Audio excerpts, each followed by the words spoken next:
Today, we'll be discussing a common issue you might encounter when copying and pasting text from other programs into Visual Studio Code.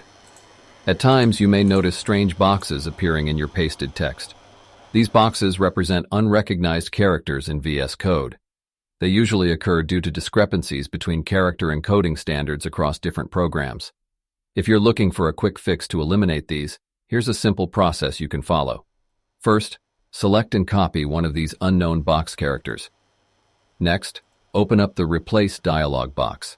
Paste the copied box character into the Find field of the dialog box. Then, leave the Replace field blank. Upon clicking Replace All, VS Code will replace all instances of this unrecognized character with nothing, essentially removing them from your text. And there you have it. Your pasted text is now free of any unknown characters. Thank you so much for watching and see you next time on 1MinuteVideoTutorials.com.